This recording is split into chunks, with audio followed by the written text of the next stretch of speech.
రానున్న స్థానిక సంస్థల ఎన్నికల్లో వైఎస్ఆర్ కాంగ్రెస్ పార్టీ గట్టి పోటీ ఇవ్వబోతుందని నియోజకవర్గంలో అన్ని స్థానాల్లో పోటీ చేస్తోందని వైసీపీ 15 ఏళ్ల ప్రజా ప్రస్థానంలో ఎన్ని ఒడిదుడుకులు ఎదురైనా ప్రజల పక్షాన నిలిచి ముందుకు సాగుతోందని మాజీ మంత్రి వైసీపీ కాకినాడ జిల్లా అధ్యక్షుడు దాడిశెట్టి రాజా తెలిపారు. కాకినాడ జిల్లా తుని రామ థియేటర్ వైఎస్ఆర్ విగ్రహం వద్ద వైసీపీ 16వ ఆవిర్భావ దినోత్సవ సందర్భంగా జెండా ఆవిష్కరణ ఘనంగా నిర్వహించారు. ఈ సందర్భంగా మాజీ మంత్రి దాడిశెట్టి రాజా మాట్లాడారు. ఎల్లప్పుడూ ప్రజలతో నడిచే పార్టీ వైసీపీ పార్టీ అని, ప్రతిపక్షం పాలకపక్షం అనే తేడా లేకుండా ప్రజల పక్షాన్ని నిలుస్తుందని తెలిపారు. ఈ కార్యక్రమంలో వైసీపీ నాయకులు రేలంగి రమణగౌడ్, బోడపాటి సతీష్, అన్నవరపు శ్రీను, కర్రి జగదీష్, చింతన సునీత, మర్రదాస్ పెద్ద ఎత్తున పార్టీ నాయకులు కార్యకర్తలు పాల్గొన్నారు.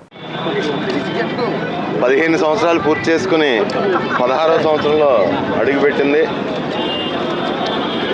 జగన్ గారు విజయంతో మొదలైన ప్రస్థానం ముందుగా 18 మంది, తర్వాత ప్రధాన ప్రతిపక్షంగా, తర్వాత అధికారంలోకి, మళ్ళీ ప్రతిపక్షంగా వైఎస్ఆర్ కాంగ్రెస్ పార్టీ ప్రస్థానం ప్రజల కష్ట నష్టాల్లో పార్టీ పెట్టిన దగ్గర నుంచి ప్రజల కష్ట నష్టాల్లో భాగస్వామ్యం అయ్యి పార్టీ బాధ్యతాయుతమైన పార్టీ కింద ఈ రాష్ట్రంలోనే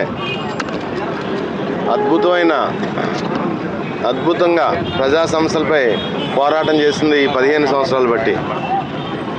మళ్ళీ రానున్న స్థానిక సంస్థల ఎన్నికలకి రాష్ట్ర వ్యాప్తంగా, అదేవిధంగా మన తునిలో కూడా అధికార పక్షాన్ని గెలిపోవటములతో సంబంధం లేకుండా ప్రతి గ్రామంలో కానీ ప్రతి వార్డులో కానీ ధీటుగా ఎదుర్కోవడానికి వైఎస్ఆర్ కాంగ్రెస్ పార్టీని ఆల్రెడీ సమాయత్తం చేసి రెడీ చేసి పెట్టాం.